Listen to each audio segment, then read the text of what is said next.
Audio Jungle.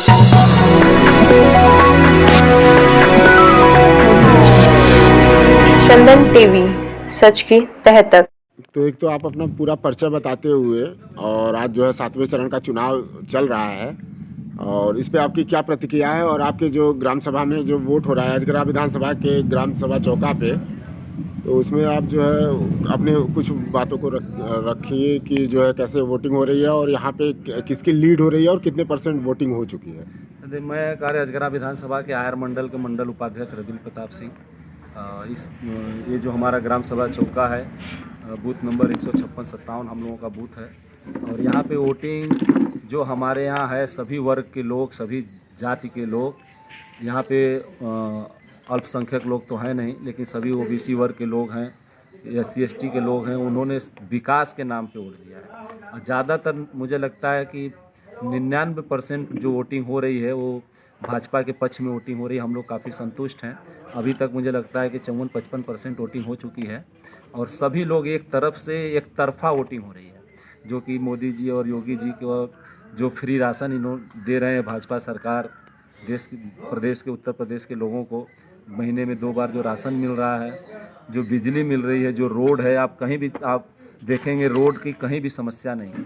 नहीं तो हर समय रोड बिजली का सबसे बड़ा जो बेसिक समस्या आदमी का होता है, रोड, बिजली और पानी और मकान। आवास भी सरकार ने देने का काम जो किया है, किसी जाति, धर्म या किसी विशेष वर्ग के नाम को प्राथमिकता दे के नहीं दिया है। हम जो समाजवादी पार्टी का लोग जो समर्थन करते हैं, चाहे यादव जी लोग हैं, चाहे राजभर समाज के लोग भी ज़्यादातर भाजपा को समर्थन कर रहे हैं, लेकिन भाजपा ने यादवों को भी आवास दिया है, बिजली, रोड दिया है। उसमें कहीं भी किसी प्रकार का तुष्टीकरण की राजनीति नहीं हुई है, कहीं भी किसी को अनदेखी नहीं हुई है। भाजपा के एक विजन शुरू से रहा। जब भारतीय जनता पार्टी 2014 में अपना मैनिफेस्टो लागू की थी, तो उस समय मोदी जी का एक ही नारा था, सबका साथ, सबका विकास।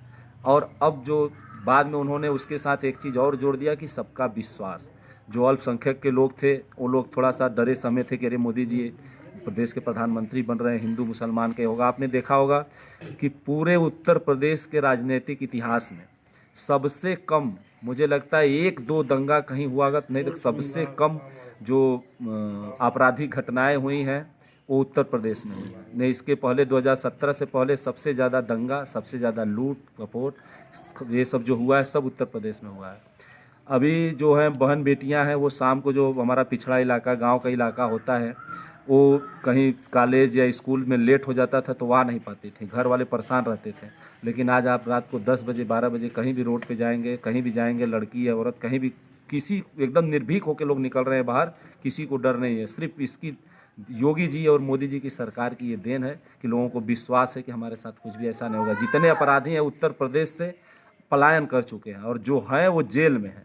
अच्छा, आपके पास चुनौतियां क्या होंगी अभी, चूंकि आयर मंडल के आप उपाध्यक्ष हैं और बीजेपी के, और अभी जो है इससे पहले सुभसपा के विधायक यहाँ पे रहते थे, तो अभी आपके जो नए विधायक आएंगे उनको लेके उनको साथ आपकी चुनौतियां क्या क्या होंगी? हमारे साथ देखिए, सबसे बड़ा इस समय हम लोग बड़ा ही उत्साहित हैं कि हमारे साथ जो कैंडिडेट है वो भारतीय जनता पार्टी का है। और इसके पहले जो कैंडिडेट कैलाश नाथ सोनकर थे, उस समय भाजपा का गठबंधन था, भारतीय जनता पार्टी का, और वो गठबंधन के प्रत्याशी थे। बीच में गठबंधन टूट गया। गठबंधन नहीं टूटा था, फिर भी वो लालच में आके राज्यसभा में उन्होंने पैसा लेकर के सपा को वोट देने का काम किया था। उसी का आपको देन होगा, पता होगा, मीडिया के लोग हैं आप लोग, उनकी बेटियों को टिकट मिला है सपा से, जौनपुर और कहाँ जफराबाद, कहाँ दूसरे इलाके से पैसा लेके उन्होंने वोटिंग किया था, उसी को उनके साथ मिला। इसीलिए इस बार वो सुभाषपा एक कोई नैतिकवादी वाली पार्टी नहीं है। पैसा दे करके वो पैसा नहीं दे पाए जितना, इसीलिए वो सिटिंग विधायक थे, फिर भी सुभाषपा ने अपने प्रत्याशी को टिकट नहीं दिया। अब बाहर के प्रत्याशी को पैसा लेकर के टिकट दे दिया। ये पूरे विधानसभा में, पूरे उसमें चर्चा है। आप कहीं भी जाएंगे, किसी भी बिरादरी, किसी भी गांव में जाएंगे, किसी भी क्षेत्र में जाएंगे, पूछेंगे, सभी लोगों को पता है कि जो हमारे प्रतिद्वंदी गठबंधन के प्रत्याशी हैं वो पैसे के बल पे अपना टिकट लेके चुनाव लड़ रहे हैं। लेकिन उनका ज़मीनी स्तर पे कोई न तो पहुंच है, न तो पकड़ है, न तो किसी वर्ग के साथ उनका संबंध रहा है। कनेक्शन ही, वो आए ही ऐसे समय में है कि कनेक्टिविटी उनका कहीं पे है नहीं। और यहाँ पे भारतीय जनता पार्टी के जो त्रिभुवन राम जी हैं, वो 2012 में विधायक थे, बसपा से विधायक थे, और वो सीट जीते थे, 2017 में हार गए थे। लेकिन उनको लगा कि कि हम जो हमारा जो विज़न उनका है, उनका जो हमारे विधायक का सोच है कि हम विकास क्षेत्र का करें, अपने योगी जी के मंत्रिमंडल में सहयोग करके उनका विकास करें, वो सिर्फ भारतीय जनता पार्टी के सहयोग से ही हो सकता है और भारतीय जनता पार्टी के साथ ही हो सकता है। इसलिए उन्होंने भारतीय जनता पार्टी के साथ भारतीय जनता पार्टी पे अपना विश्वास जताया और उनको भारतीय जनता पार्टी ने विश्वास जता के टिकट दिया और हम लोग भारतीय जनता पार्टी जो विश्वास जता के हम लोग कार्यकर्ता उनको विश्वास में लेके पूरा भारी से भारी मतों से विजयी बनाकर उनको विधानसभा में भेजने का काम करेंगे। चलिए बहुत बहुत धन्यवाद।